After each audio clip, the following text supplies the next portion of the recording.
It's vital to understand that 95% of the aviation theory, practice and procedures I teach and of course personally use on every flight since I started paragliding in the mid-90s directly contradict what businesses like the BHP Limited sell.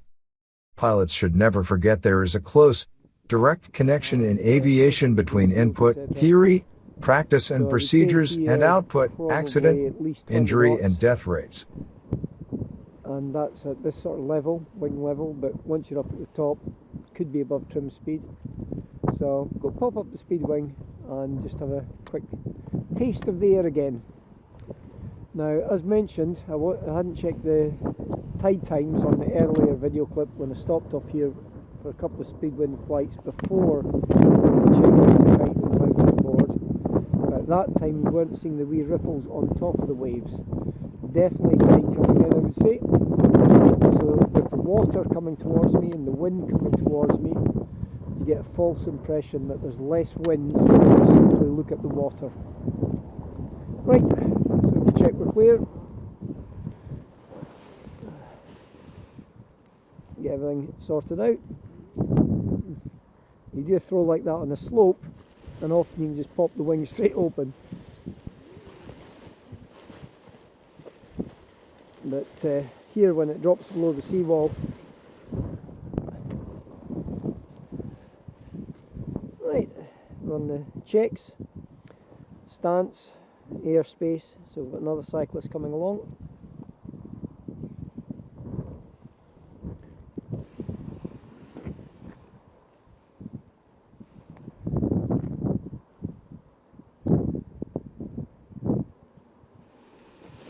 Pop it open and up.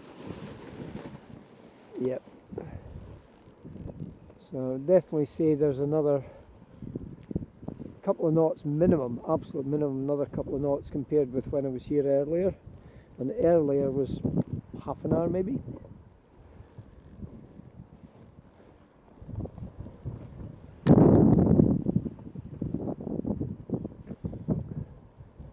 So even with the wee, roughly 13 square metre, that's probably enough to hop up into the wall fairly easily. Yep.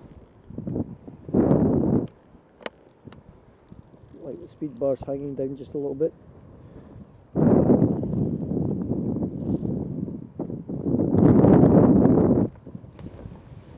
Right.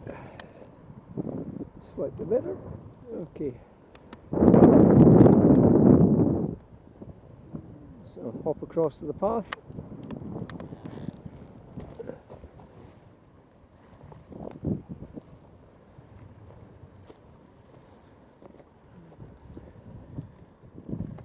Keep the wing rolled. At the moment it's getting air slowed down by the tree that's behind it and the tree that's in front. And now we start getting up into the cleaner air. We'll watch for the barbed wire. Definitely more wind there. Absolutely no doubt about it.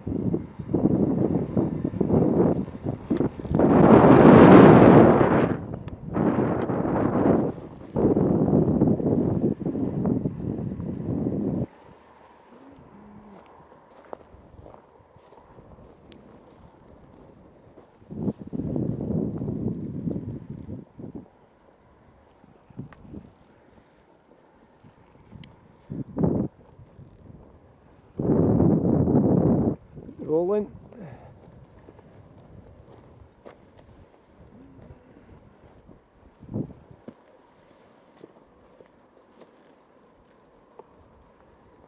And only now you start looking at the wing, and it's simply to check the wingtip is clear of the barbed wire. I mean, there you've got what, 8 inches, and then it's above. Wait for a gust giving a slight bit extra lift.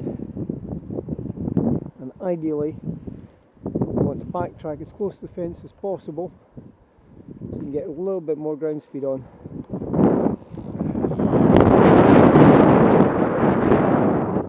And stop. So I could have overflown that, but obviously don't want to get the feet wet.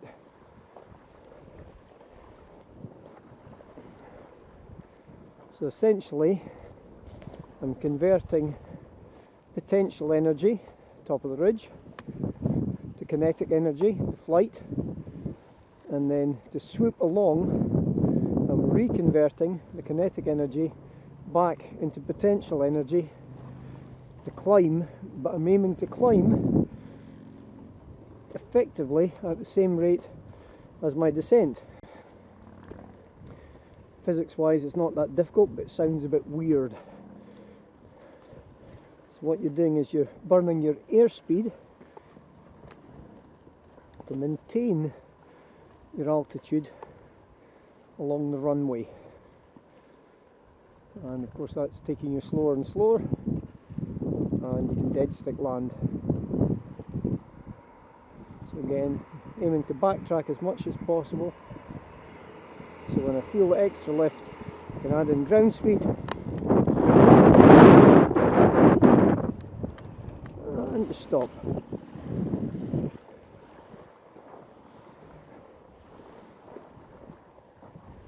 Keep checking the airspace.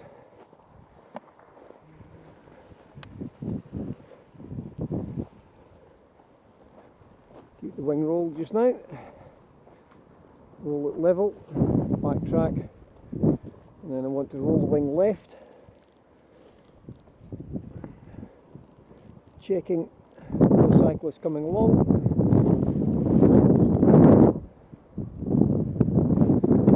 And then up. Okay, so gliding aircraft, 3-force aircraft. 4th force, thrust. So if I add in thrust I can do a zoom climb, but of course I will surge and dive. And the aim in this particular instance is to surge and dive and land on top of the wall. Landed. Okay. Now 95% of your control is not brakes, it's with the harness.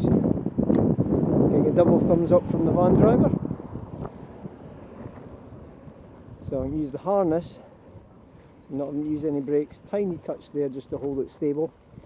I can use the harness to fly the wing all the way down, get even lower than that sometimes, and then use the harness, not the brakes, I'm not moving that, harness just to fly the wing back up, getting a tiny damp. Clear the path for the gentleman walking.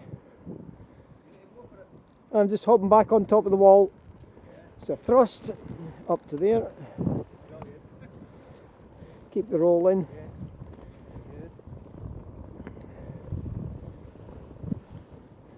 I'm using a bit of brakes simply to slow down the wing. Keep that roll on. Bring the wingtip down level with the top of the wall.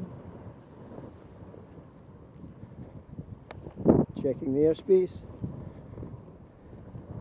And then if I want to recover that, I'm not doing anything with the brakes, so I'll fly it down to touch the ground first, and then use the harness to roll the wing back up.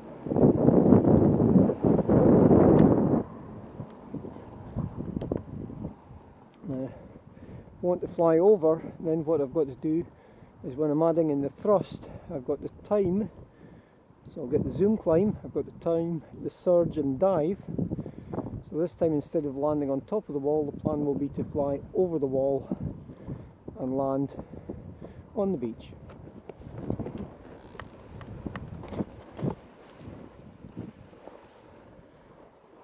Put the roll in. Ignore that tip. Keep the wing rolled. Check the airspace. Set the wing up to take me back up the path.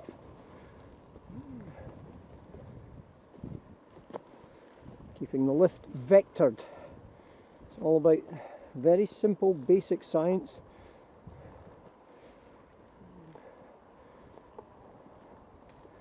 Basic engineering and human performance limitations. How and why people learn or fail to learn.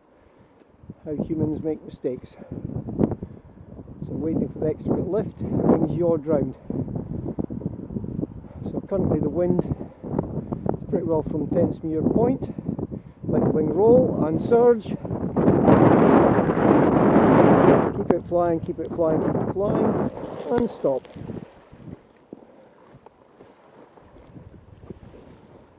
Keep the roll in.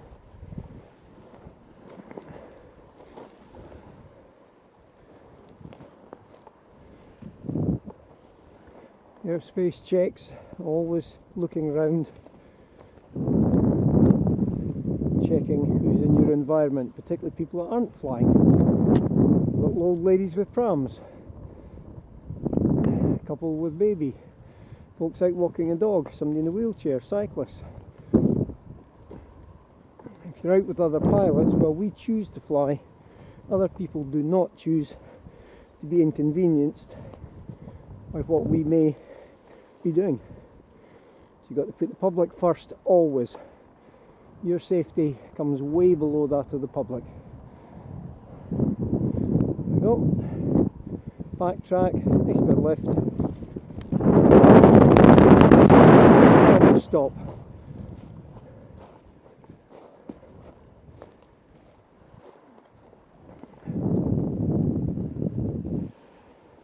Okay.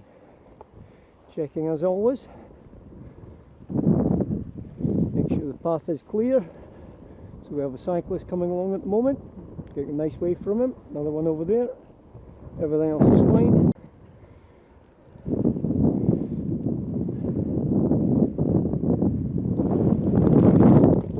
And cyclist on the other side.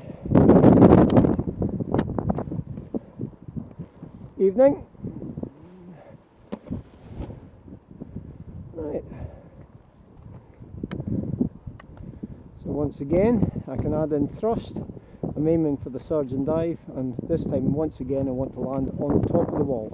So adding an extra thrust, diving, there. Check the airspace.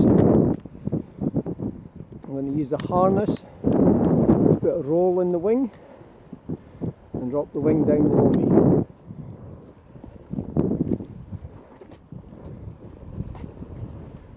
So, fly it down. So I've got 3/4 of the wing. Yeah, pretty well 3/4 of the wing is below head height. Check the airspace, and then when I'm ready, use the harness, fly the wing back up, tamp it down. Evening. Idiot. You heard of a bell? He obviously hasn't quite worked out he's meant to go ping ping. Fortunately, 99% of the cyclists that do go along here are sensible and courteous. Unfortunately, you get the odd one or two like that. As far as I could tell, he had no bell on the handlebar, hurtling along, coming up quietly behind folks.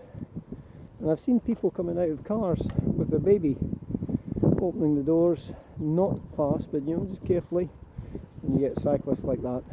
It happens.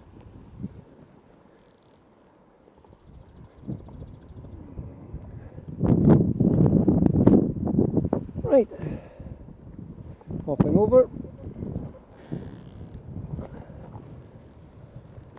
It's a bit like your typical car driver. If you get a car driver suddenly honking a horn and being very aggressive, it's a reasonably safe bet that most of the time, not all the time, but most of the time, they're the one that's just pulled out, not looking, that sort of thing.